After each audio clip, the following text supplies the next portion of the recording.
Hi there, my name's Matt Renfrey, and I've been working with wine businesses now for well over 25 years. In that time, I've helped hundreds of wine businesses build profitable brands, attract armies of loyal fans, and sell more wine at higher margin. So it's now been 5 or 6 weeks since we all started working from home, getting the hang of Zoom and the like. And in that time, you, the wine industry, have had your world turned upside down. Indeed, we all have. 6 weeks ago, I wrote a training video on what wine businesses, particularly small to medium independents, needed to do in order to sell more wine at higher margins. Then COVID-19 stormed in and it just didn't feel appropriate at all. In truth, 6 weeks ago, I really had no idea what to advise my clients to see them through this situation. But today, with 5 to 6 weeks under my belt of talking to clients, and many other people in all areas of the wine business, observing how the industry is coping with this and how their customers are reacting, and seeing what other sectors are doing to deal with the situation, I'm far more optimistic. Now, I'm seeing many wine companies surviving at the moment. Their sales are down, but they are making enough to cover overheads for now.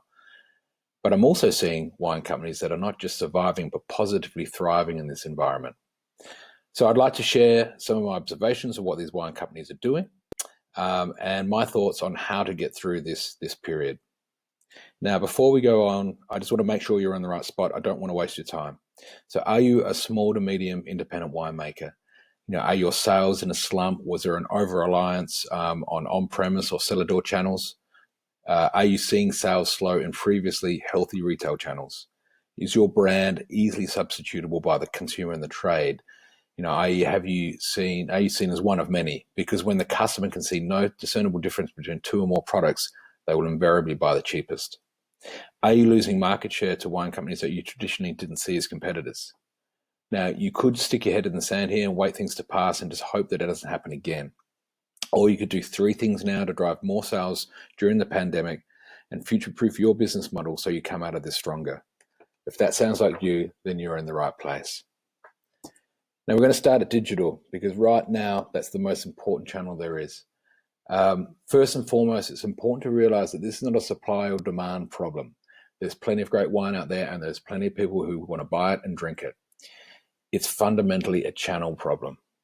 Now, you can remember when on-premise was king and on-premise looked down its nose at supermarket retail. Well, COVID has completely flipped that on its head.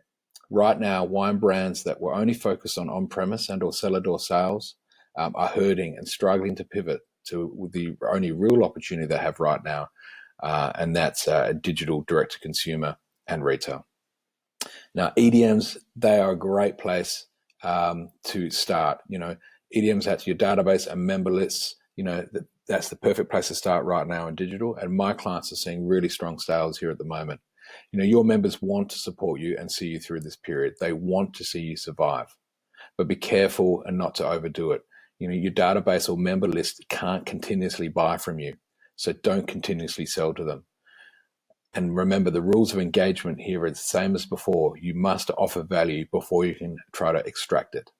Now, the smart operators are using digital channels to find ways to reach new audiences beyond their member lists. Paid digital advertising, partnerships with digital media platforms, advertorials, influencer marketing, podcasts, webinars, YouTube, Instagram stories, and TV. These are all ways that you can use to build an audience beyond your member lists. Now, remember, this is not a demand problem. Again, people still want to drink your wine. Now, moving forward, when we get through this, you're going to want to be in multiple channels and preferably playing in all of them. Perhaps your channel strategy may still favor one over the others, like a preference for on-premise, but make sure you build a really strong direct-to-consumer strategy, both analog and digital, and develop tiers or sub-brands that work in retail. You may need one for independent retail, for example, and you might need another brand or sub-brand in supermarket retail. But to ignore one channel over another exposes a weakness in your business and future sustainability. Now, if we're on digital, all of your efforts are going to revert and convert people back to your website. So have a really good look and impartial look at your own company's website. Does it accurately reflect your brand? Does it communicate your unique and unsubstitutable position in the market? Does it impart the right personality and tone? Is it custom built to your business with what your customer needs and wants in mind? Does it, in fact, put the customer at the center of the story, or is it all about you? Or is it an off-the-shelf templated site that looks and performs like every other winery site? With cellar doors closed, your website is the only way that customers can learn what makes you tick, what gets you up in the morning, why you make wine, and why should they care about you. Your website always has been your virtual cellar door, or should have been considered as that, but today's situation really brings this into focus. So how can your website begin to replicate the physical cellar door experience? Beyond colors, fonts, imagery, and copy, what online experiences can you offer your customer that they can't get elsewhere?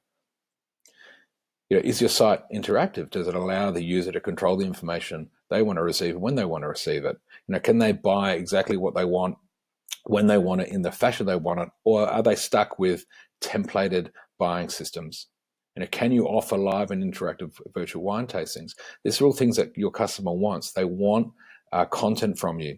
Wine and food pairings, perhaps with a hamper pack for sale, art of blending classes, virtual pruning and picking, cooking with wine, behind the scenes tours, meeting the people behind the brand. This is all content that you should be building and putting out to your customers right now. Is it converting visits to subscribes and sales? This is really important. Is it taking advantage of all the tools and technologies available on digital platforms today, or is it simply an online brochure? Now, there are plenty of examples of other sectors using digital to engage customers and drive sales. And some of the most successful retailers today are online only. There is no reason why wine can't be one of them. Now, the third part that I'm going to talk about is brand. Trusted brands will win this race. Now, I don't have to tell you that the wine business is one of the most segmented and disjointed sectors. Walk into any liquor store anywhere in the world, and this is what you see. Hundreds, if not thousands of bottles vying for your attention. But when you walk into a retailer today, the first thing you notice is no one is browsing.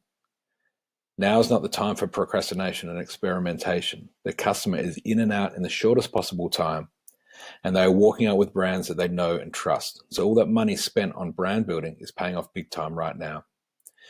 If you've invested in this area and have a really solid understanding of your brand and how to talk and how to act, then double down on that. Double down on what your brand stands for, why you make wine, and who you make it for. Your customer is looking for reassurance from you. But it's never too late to start. The most important thing a wine company owner can do is get absolute clarity around their positioning and brand. Now, positioning is how you're placed in the market so that your wines aren't substituted by any other brand. And brand is reputation. Is what precedes you in the mind of your customers. In fact, we often say it's what they talk about when you're not in the room. In a business where so much can be out of your control, both of these are very controllable. And if you don't control positioning and brand, then the market will do it for you. Also, your brand needs to be famous for something. What do you want to be famous for? The answer to this question lies at the heart of positioning and brand. It's one thing that people think of when your wine is mentioned, and notice it's singular. If I throw a tennis ball at you, you're likely to catch it. But if I throw a dozen, you're likely to drop them all. It must be the one thing you're famous for. And then lastly, pricing. Pricing is an incredibly important part of brand strategy. Now, the $80,000 Chanel handbag in the window is not there necessarily to be sold. It's there to make the $8,000 handbag look like a bargain. As this crisis continues, people will start to look for more affordable wine choices. And you probably want to offer some discounts in price and delivery, but do this on entry and mid-level wine tiers in your portfolio. Resist the temptation to reduce the price of your icon or hero wines. Customers have long memories, and you don't want to emerge on the other side with a discount wine brand. Now, if this sounds like something your business could benefit from, then you need to take action now. All of your competitors are asking the same question and doing the same work to better position themselves in the mind of the consumer. The cost of waiting is starting behind your competition instead of leading the charge. One thing is certain, we will emerge from this crisis, and you want to be in the strongest position possible to take advantage when this thing does turn. So drop me a line for a no obligation discussion about what the biggest issue you're facing right now and how you want to emerge from it when we get out of this crisis. Perhaps I can help. Thank you for your time.